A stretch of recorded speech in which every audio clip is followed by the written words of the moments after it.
Brilliant. Hello, everyone. It's really nice to be here and for my slides to be working. Um, today I'm going to be talking about some of my own experiences of studying part-time and some of the things that I've learned along the way. But if you are a full-time student, please do not tune out.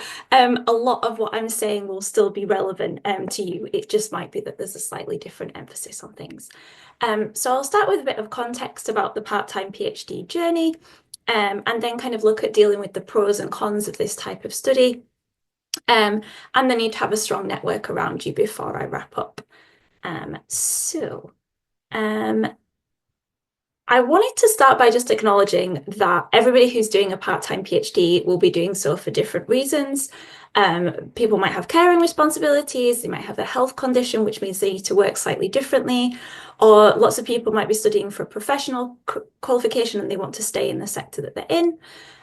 In terms of my personal background, I finished my undergraduate degree and I then worked in the civil service for several years and started a career as a policy advisor.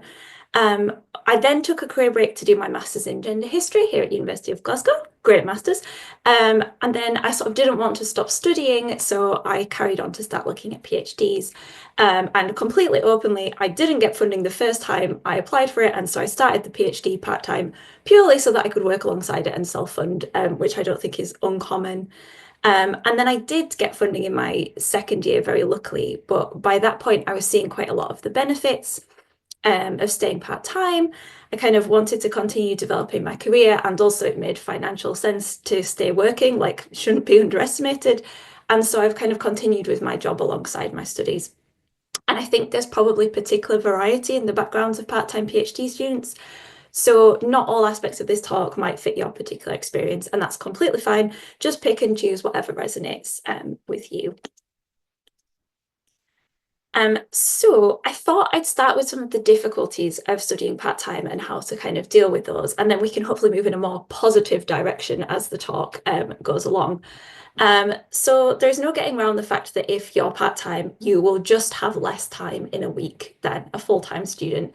And you probably have something else on for the rest of the week, which needs just as much, as if not more, kind of time and attention from you than does your research. So how do you deal with that conundrum? On a very basic level, but is worth saying, this makes good time management essential, even more so than full-time students. You don't have time to waste doing all of your references manually. You don't have time to waste flicking through notebooks, looking for a note that you made 4 years ago, and you've suddenly realized is important. You can't spend the last 2 weeks reformatting your entire thesis into the right presentation style that you need to give it to the university. So definitely get into good habits now so that you don't have to worry and take up your time with annoying things later. You may have heard this a lot in inductions already, but get a digital reference manager, set up a system for taking notes that's text searchable, do the really, really good university training on formatting your thesis in Word now, and then those things are just in the bank. And in general, there's lots of good uni training on these kind of time management and technical tools. But then there's also more complex things around what I might call energy management. So for me, I work roughly half my week and I study roughly half my week. So that should feel balanced and like all completely fine. But actually in real life, like the nature of those demands is going to ebb and flow. So for example, around annual progress review time, I'm going to need to really be focusing on my research.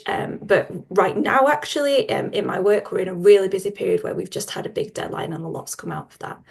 So at those times, you might find yourself needing to work more hours, or you're working the same number of hours, but it's very, very intense and you're having to put more than 50% of your energy into one half of your life. And that's okay in the short term, but in the long term, it's just not sustainable to overexert yourself like that. And also to sleep and see your family and have a life outside of the PhD and everything else. So I definitely advise always trying to think a few months ahead about where the peaks and troughs are going to be in the PhD work and in whatever else you've got going on in your life alongside it. And then that way you can try and make things that make sure that everything is not peaking at the same time and you've got some lulls kind of built in to just catch your breath. And sort of building on that point, I think the great but the dangerous thing about the PhD is that hopefully it's a project that you find really interesting and enjoyable. And it's also open-ended, so there's no limit to the amount of work you could technically do on it. And that makes it just a temptation to just kind of keep going, keep going. So definitely for part-time students, but for everybody, it's really worth setting some boundaries for yourself and kind of communicating them to your supervisors, to your managers, um, so that they can help you to monitor and respect those boundaries. And that could be about days or times when you're not going to be able to reply to emails because you've got other responsibilities.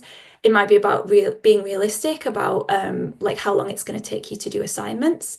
Um, I think being completely honest, like I wouldn't want to set any hard and fast boundaries like recommended to other people because it's going to need to be flexible to your situation.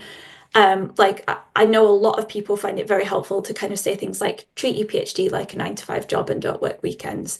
But if you've got other things on like work, that might not be the most kind of realistic approach for you. For me, weekend mornings are like my quiet time when nobody else is bothering me. I can get some proper PhD work done. But at other parts in the rest of the week when I'm maybe a bit tired from work, I can take that time back. And I'm also not going to say never take annual leave from work to do university work, but just treat that with deep caution. Sometimes that just is going to be necessary. Over the summer, I needed to go on an archive trip to London. It needed some concentrated attention. So I took some leave from work to do that.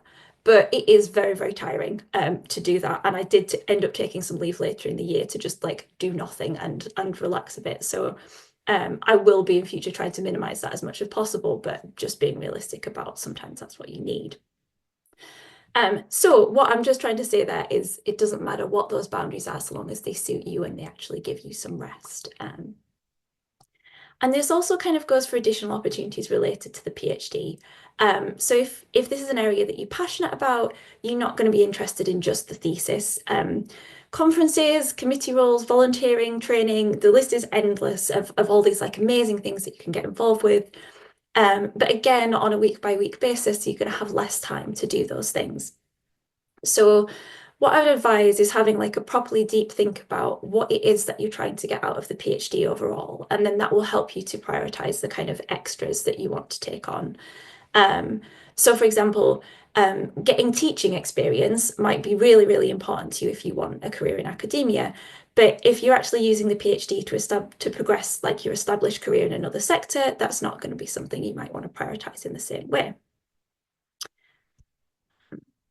But that also brings me nicely onto the slightly more positive flip side of what I've just been talking about, which is that although you have less time in a week or a term, you do have several more years overall to do your PhD than a full-time student. So the first thing about that is just to kind of carry on this point about additional opportunities. Um, you have the opportunity to pace yourself with a part-time PhD much more. If you don't have time to do something this year, you probably, if like in my case, I still have like 5 more years in which I could do those things. So I was really keen to do some volunteering this year. It got about a month into term and I realized actually I already have way too much on my plate. But that's fine. Like I've just penciled it in for next year instead. There is time. And I think most importantly, there's also actually a big academic benefit to having sort of double time in this sense, in that you've got time to think, to reflect, to mull things over. So like use that to your advantage. You're probably going to have some days in the week where you're not working on the PhD at all, but you might just be kind of letting your thoughts percolate in the background in that time. So I try and plan around this because I find it really helpful for me actually. So like maybe I'll be writing a section of a chapter on Monday and then I'll spend a few days at work and on Friday when I come back to it, I can edit it with completely fresh eyes. Or I've done some reading earlier in the week and then I'm kind of half thinking about themes and key points that I want to develop out of that while I'm doing other things. Which is definitely not to say that you want to be thinking about your PhD 24/7, but it just kind of does give you more time for these kind of organic ideas and refinements to kind of come to the fore. And finally, on the benefits of being part-time, I just really want to stress that you'll be bringing lots of skills and experience from the other half of your life into the PhD, like whatever it is else that you're doing, if it's caring, volunteering, whatever, it will be giving you things that the PhD isn't giving you. And it can be quite easy to keep the two completely separate. or to feel like maybe unsure about whether your professional skills translate into a research context. But it's definitely worth taking some time to just reflect on like what are you bringing from your wider life and how can you really make that shine in the PhD? Because I think it's definitely a case of more than the sum of its parts when you combine those things together. So my last big theme was about networks, which I just wanted to give some specific attention to. You've probably maybe heard a bit about the PhD can be quite lonely at times, and you need kind of fellow travelers on this journey to kind of support each other. And there's just a few things that is perhaps worth tailoring to the part-time context here. Firstly, on a practical note, you're likely going to have to work harder to feel part of university life and build your networks. You might not be on campus very much, you might not have a lot of free time, so you really need to maximize kind of what you can do here. So for me, I kind of picked my key research network is the Centre for Gender History. That's where my work fits best. And so I try and prioritize going to their postgraduate events and research seminars and things like that to keep in touch with their members. And that's kind of my network, and I try to prioritize that around work. But you know, for everybody's context, there will be something like that to prioritize. And I would also say, unfortunately, you will have to keep making that extra effort the whole time because a lot of people you know will probably be full-time students. So after a few years, they'll be ahead of you or they'll start finishing and you'll still be going. So you're going to want to kind of stay actively involved with university life and keep building that community. But on the other kind of side of this, it's definitely worth finding other part-timers to just kind of like feel like you're going through the same thing with similar people. If you're funded, like your funding body might have a part-time research network.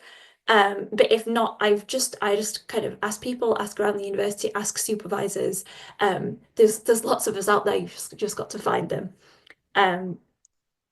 So that brings me to the end of my presentation today. Just to quickly summarize, prioritize your time to make up for the fact that you have less of it in the short term. Maximize the opportunities for reflection and development that come from having more time in the long term, and proactively build a group of friends and colleagues to support each other during the process. If you want to kind of know more about this topic, I can heartily recommend University of Glasgow's own Kay Guccione has just written this book, Thriving in Part-Time Doctoral Study. It's really excellent. It goes into the topic in a lot more depth. Like, yes, please go read it.